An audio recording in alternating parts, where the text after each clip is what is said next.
20번째 이야기, 아메리카 문명. 아메리카 인디언의 조상은 아시아에서 간 사람들이라고 해.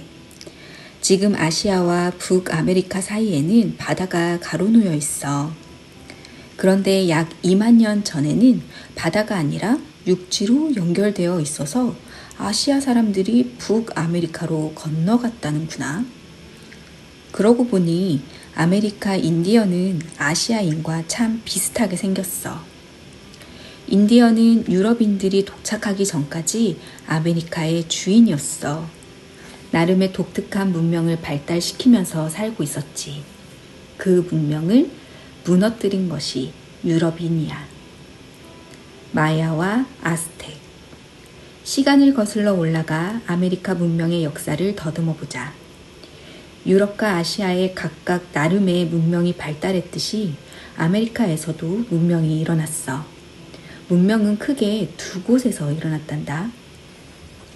중앙아메리카의 멕시코 고원에서 일어난 마야 문명과 아스텍 문명, 그리고 남아메리카의 안데스 산맥 일대에서 일어난 잉카 문명.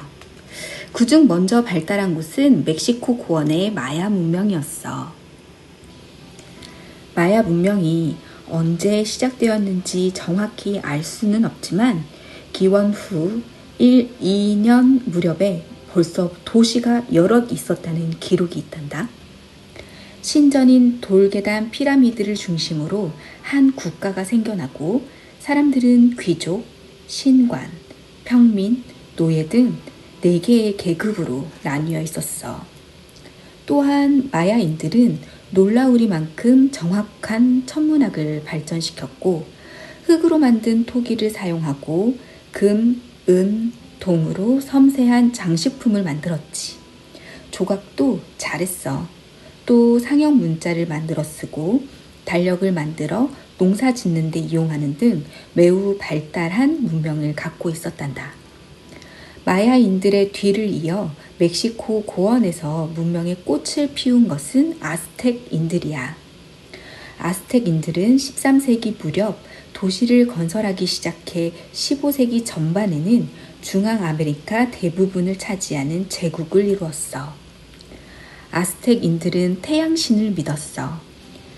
태양신뿐 아니라 비, 바람, 대지의 신도 섬겼어.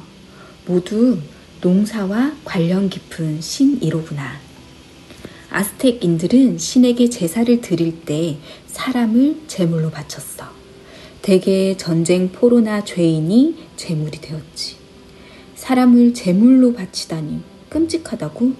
하지만 아스텍인들은 그것을 지극히 자연스러운 일로 생각했단다. 그건 죽음에 대한 생각이 달랐기 때문이야. 아스텍인들은 죽은 다음에도 영혼은 계속 살아남는다고 생각했어.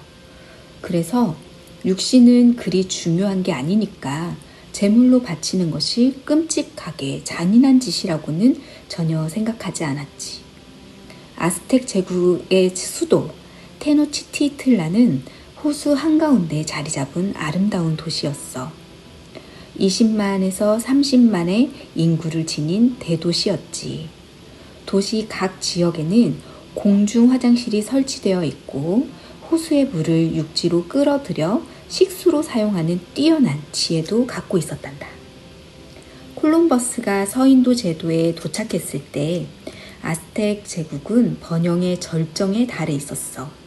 그러나 약 30년 뒤 아스텍 제국은 유럽인 앞에서 와르르 무너지고 만단다. 아스텍 제국을 무너뜨린 것은 에스파냐의 코르테스였어.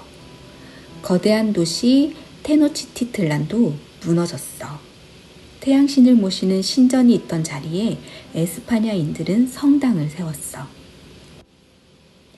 오늘날 멕시코의 수도인 멕시코 시티는 옛날 테노치티틀란이 있던 자리에 들어선 거야. 시인 같은 왕, 잉카. 중앙아메리카의 멕시코에서 마야 문명이 번영할 무렵 남아메리카의 안데스 고원에서는 잉카인들이 문명을 발달시키고 있었어. 그리고 10세기 이후에는 지금의 페루와 콜롬비아, 칠레 일대를 아우르는 제국을 이루었어. 잉카란 신 같은 왕이라는 뜻이야. 제국의 수도는 쿠스코.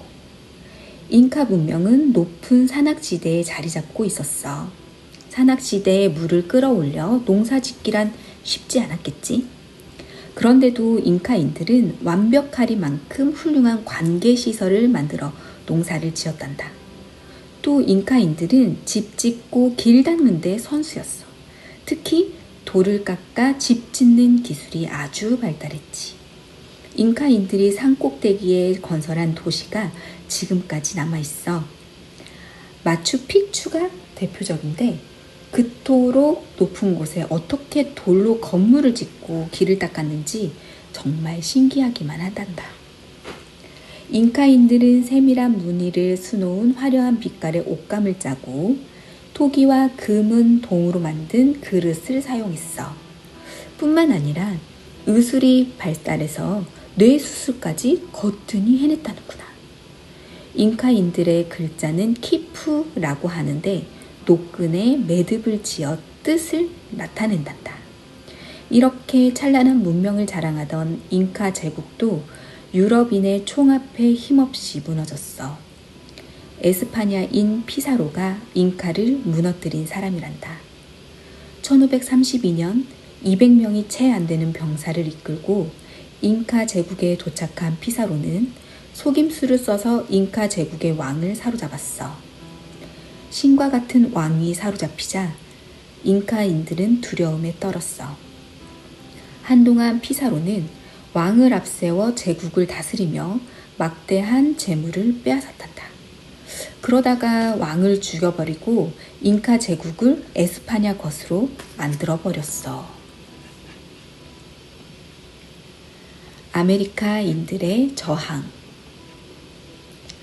아스텍 제국과 잉카 제국을 점령한 에스파냐의 정복자들은 원주민의 땅을 마음대로 나눠 갖고 원주민을 동원해 강제 노동을 시켰어. 많은 원주민들이 심한 강제 노동과 영양실조로 죽어갔단다. 원주민들의 불만은 높아만 갔지만 에스파냐인들은 눈도 깜짝하지 않았지. 결국 더 이상 참을 수 없었던 원주민들은 1780년 반란을 일으켰단다. 반란은 순식간에 번져 수십만 명의 원주민들이 가세했어. 하지만 총을 앞세운 에스파냐의 잔인한 진압으로 반란은 8만 명의 원주민들이 학살당하면서 실패로 끝나고 말았어. 반란은 실패로 끝났지만 이들의 저항 정신은 훗날 남아메리카에서 일어난 독립운동에 큰 영향을 미치게 된단다. 오늘의 이야기는 여기까지야.